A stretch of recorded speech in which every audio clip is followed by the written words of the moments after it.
Rebecca Holmes, Hello, how are you? I'm good. How are you?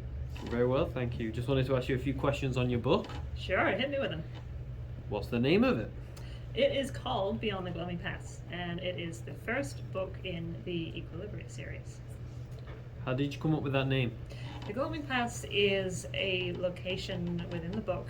It's a major pass between two countries that features quite prominently in the story. Plus, I like the way it sounds. Gloaming is not a word that a lot of people know.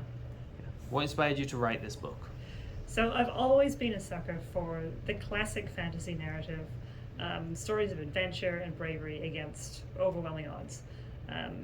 But at the same time, when you look at some of those older works, there's themes in there in the way they approach certain topics, like the attitudes to women and religion and those kind of things. It tends to be very black and white, and it's not necessarily what modern audiences are used to and expect. So I took what I love about the classic fantasy, but I made it feminist and morally grey. I like that. How do you begin piecing this book together?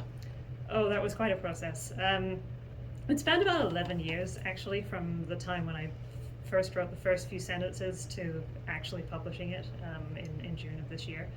And to begin with, all I was really doing was I would just suddenly see in my mind so vividly this scene or this snap of dialogue between two characters, and I'd have to go and write that down and capture it as it was. Even if I didn't really know how this fit into the greater whole, or even who these people were just yet. But over time, from doing this a lot, I started to get enough of these snippets that you could kind of see the connections between them and see the plot starting to form as to where they were going. And once I got to the point of about 50,000 words or so, the finished book is 125,000, then I was like, yeah, you know what, this could actually be fleshed out and become a full-length novel, a story that I can share with other people. Was that your goal from the beginning? No, I never really set those kind of goals in the beginning. That only came along later once I realized I could already see the finish line. I was really just doing it for myself originally. So you're just creating for something? Yeah, I was. It was cathartic in a way, just channeling my own feelings and memories and stuff that inspires me just randomly in everyday life. Channeling it into something creative like that it's good for the soul, or good for my soul anyway. Yeah, for sure. Would you say in your regular, you're going about your everyday life, would you find moments of inspiration? Someone might say something, someone might, you might hear something in a song, you might see something happen, and you would pick those out, and how do you make sure you didn't forget those moments and make sure you hold on to those moments of inspiration to get them in the book? Yeah, that happens all the time. Literally anything can become a source of inspiration. I went through a phase during the pandemic where one of my favorite lunches to have was tins of split pea and ham soup. And I ended up doing some research on split peas and found that they're related to lentils, which is this really hardy plant that can grow under terribly dry conditions. And I was like, you know what, that's going to become the staple of my culture's food chain. So it really can be anything. And yeah, sometimes just some random thing that somebody will say at work, or I'll be watching how some people are interacting, and I'll think, yeah, that would make sense to how these characters would probably respond in this situation. But as for how I remember that, I just do. I don't suddenly get out a pen and scribble things down. I don't know. My method of working is pretty chaotic, I'll admit, but it seems to work for me. I find that if I try and impose too much structure on myself, it just stifles my creativity. Well, I think that's art, isn't it? Is that the creative process is all over the place for everyone, and that's... It can be, yeah. There's definitely authors out there who have to plan everything from the beginning. Yeah. They call them the planners versus the pantsers. Oh, is that what it is? yeah. The pantsers writing by the seat of their pants, and that is 100% what I do. Interesting. Yeah. Who are the two primary characters? The story focuses on Rubriel and Melindra, who have been best friends, almost like sisters, since their university days. They've known each other about 25 years or so at this point, but they've not had an easy time of life. They're both kind of down on their luck at the moment, actually. Rubriel has been bouncing around from job to job. She can't really get settled anywhere. She struggles to put a roof over their heads. It's kind of this all-consuming worry for her trying to just stay afloat. Melindra can't really help very much with that. She was born with raw energy, with magic, but she got kicked out of university when she was 20, and that means that she is unlicensed. It is illegal to practice magic in Bantria without a license. It's very much like becoming a doctor. You have to study for years and get certified before you're allowed to practice. And she doesn't have that. So she, in order to be considered safe by the society that she's in, she's required to take this tonic that dampens everything. It just makes her feel terrible and not herself. And she just has this fizzing of the energy inside her that wants to get out, that wants to be used, and she can't express that. And that manifests in, it makes her quite unstable. She's impulsive. She's often quite moody and quick to anger about things, and it's just the result of all this pent-up frustration that she's had for years and years. But she's also a woman with ambition. She wants a second chance at an education. She wants to get licensed and live the life that she feels she was meant to have. And that's really how the story begins, and what leads her to make some of the choices that she makes. You spoke about Bantria. Yes? What are the locations within the book? So the book is set in a fictional world. It spans 3, or I guess you could almost say 4 major countries or regions. Bantria is where they start off. You can liken it in some ways to kind of think Victorian era London. It's got that kind. It's that kind of society. Mm-hmm. It's they've just gone through their industrial revolution. Their things are changing quickly. They're starting to get overpopulated in some of the major centers. So that's probably the most analogous to a time period and a place from our own history. Yeah. But then you also, to the southeast of there, you have a much smaller country called Selasil, which is actually where Rubriel and Melindra were both from originally, and that's a little more mystical. It's got a much smaller population. Its dominant feature of their main city, it's called the Tower of the Moon, which it kind of infuses the area all around them with life and vitality, and it amplifies nature. The people live longer with it as influence. But it's a very, very special place, very exclusive, and again, totally different and mostly untouched from the changes that have been happening, the modernization that's been happening elsewhere. So there's a nice contrast there. And then the third location, which I can't say too much about because it's kind of at the start of the book, nobody really knows a whole lot about it, is Langleith. And that is a nation there's a lot of superstition around them because they're kind of shielded away from the world behind the Gloaming Mountains. Okay.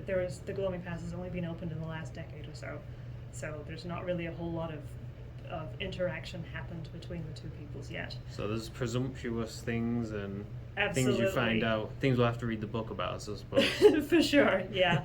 All that's really known about it at the start is that it has no daylight, the sun never rises, and there are rumors that it is haunted, that spirits or ghosts walk freely there. Really?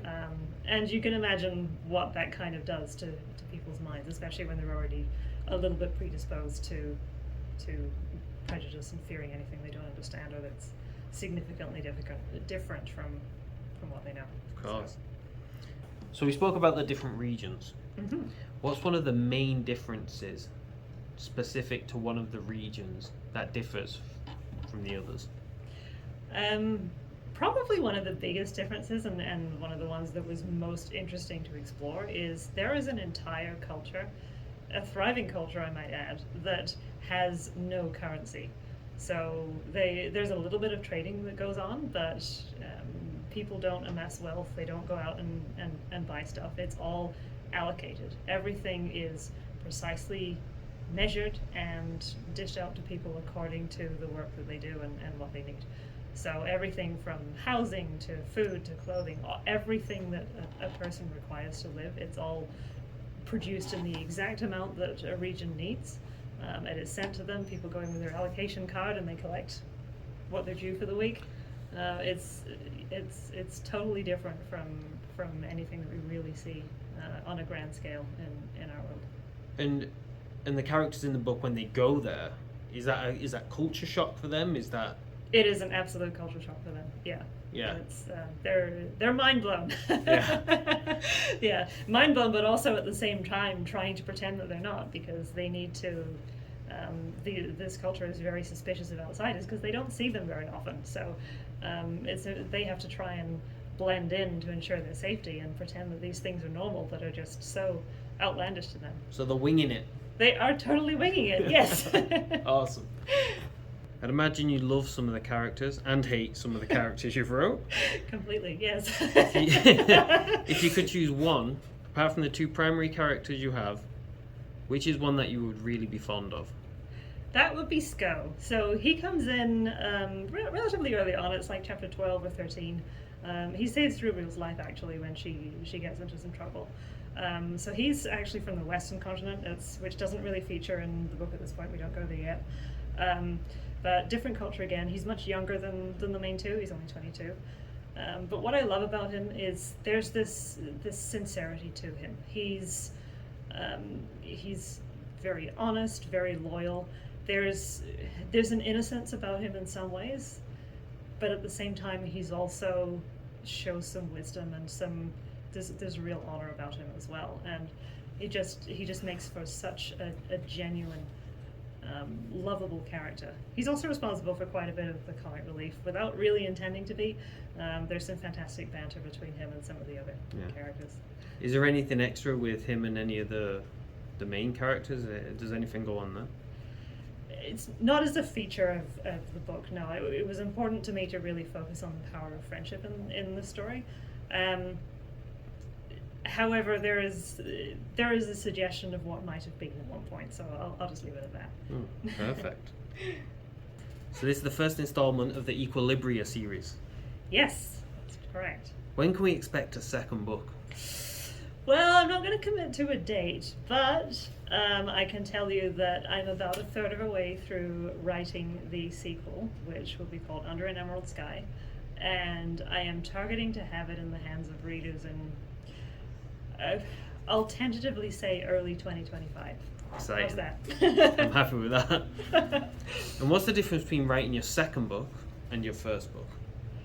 That is a really good question, and I'm still discovering that.